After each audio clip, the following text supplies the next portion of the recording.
which is shown in the character book, has like a cigar butt handle to lift it up from. And that is decorated the same way as the Steins are. Now, they also made, which is not as common as you might, because you see two of them here, is a master pouring stein. Again, they continue to do it in the same manner. They made it with the decoration, the thumb lift.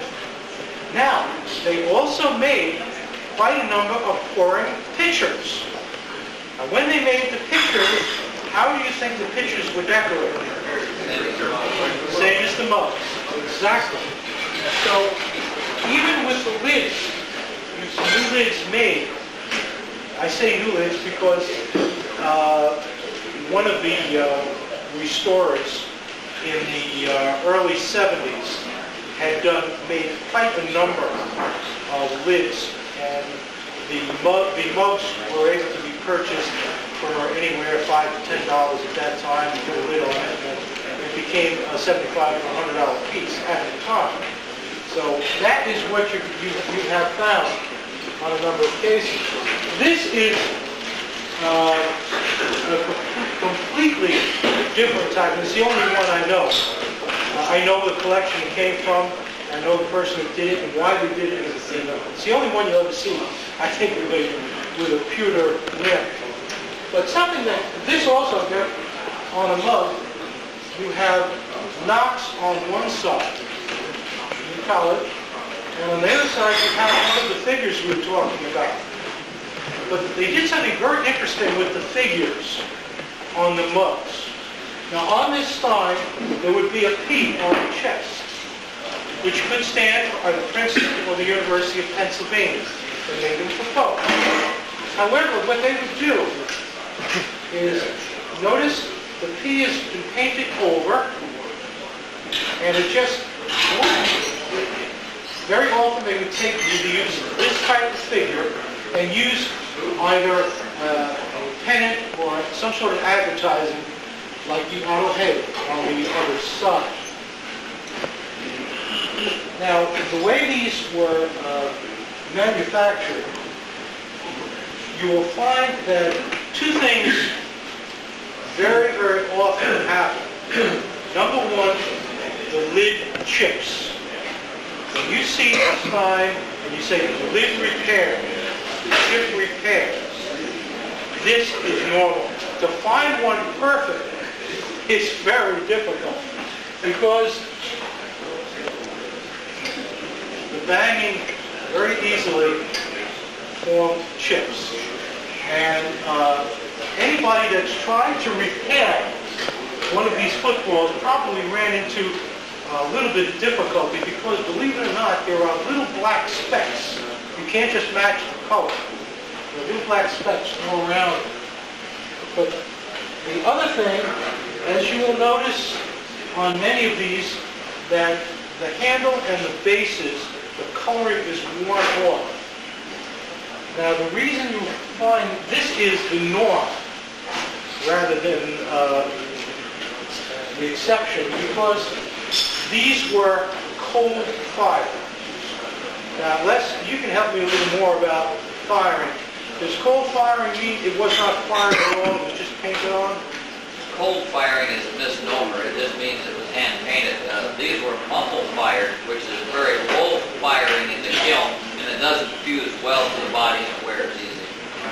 Extremely. As a matter of fact, they're in Gary's auction tomorrow, and I assume that most all of you are going. I know I am. There are two very good examples. Both Harvard football steins. One has the pennant, which is all the pennants are hand painted, whereas all of the decorations of the players and the seals are under the glaze. But the two tomorrow are both from Harvard, and they are perfect examples of everything that I've told you today. As a matter of fact, I think it's the only Harvard that I know of in the pennant version. I hope to photograph it tomorrow. I really feel I don't want to go into this any deeply unless there's any questions. I just wanted to pretty much give you some sort of basic outline on Thomas Maddox Sons Company. And I'll entertain any questions at all about them. Yes, Louis? What years were they in production? When did they make those dynamite? Okay, the patent was taken out in February 1905, and which is kind of interesting, which I would like to bring out, that in an advertisement in the Cornell Alumni News on December 20th, 1905, the same year, there were 3 Steins offered for sale by Rothschild, who was the designer of the Metlock Cornell Steins. To give you an idea, the half-liter Metlock 2872 sold for $2.50. The 1-liter 2871 Metlock sold for $4. And the football Stein from Cornell sold for $2. So you're talking from $2 to $2.50 in 1905. So this gives you some idea of your variation of price at the time. Now, as far as how long they were in production, the football Steins, I would say they probably made them for a few years. I would say that they could have gone to 1907, 1908, although I have no real basis. This is just my hunch. However, they did make many, many souvenir items.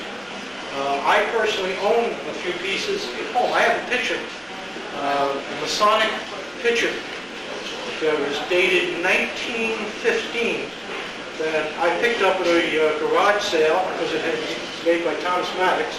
And I at one time had, I think, the largest collection of footballs, character Steins by Maddox that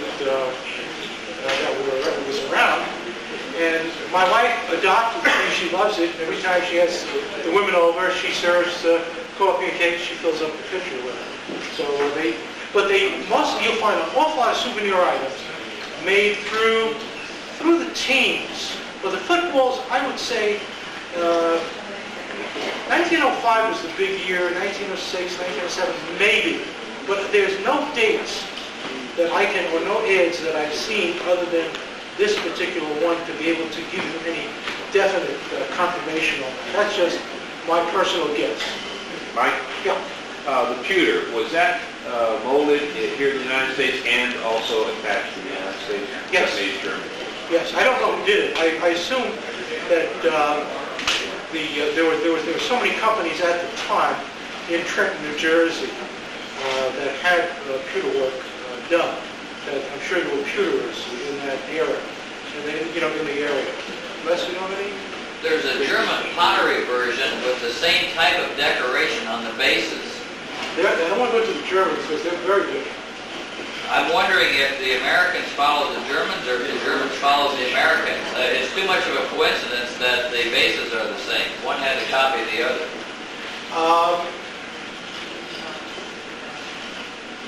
It would be my guess. It's strictly that, because the Germans, there were basically, I think only 4 of the German ones. No, I don't think they went over very well when they were exported into the United States. They did not mark them as well. The H, we assume, is Harvard. The colors were off. The P, from the one that you have, could be Purdue, could be Princeton. They mixed them. I would think I know that the popularity here in the United States was for the American ones.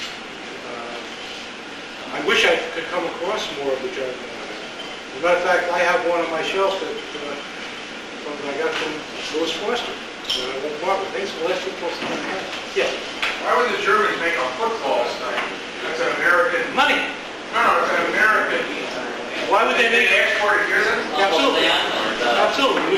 It was strictly, Okay, strictly to take advantage of the American market, which is a very lucrative market. When you have the Rothschild, which was the big bookstore or gift shop for Cornell University, and if they were big enough to design, they actually designed the Cornell Metlock Steins, both of them, and had them made for export. When you look at all the Metlock Steins that were exported, when you look at all the Steins, period, that were exported to the United States, certainly football, we may not, because of looking at the pro ranks in football, as we think of it, football was extremely big in college back in that time. No, my point was, I'm sure, my guess is that incorrect, sure Money. the Americans would have started making football and the Germans would have followed. It's very possible. Probably. It's very possible. The style of the thumb lift or the basic ones kind of, I would project less that they would be more toward the 20s than earlier. I mean, but that is, I have no substantiation to that. So please don't hold that as gospel. That's only an opinion. Any other questions? Okay, I thank you for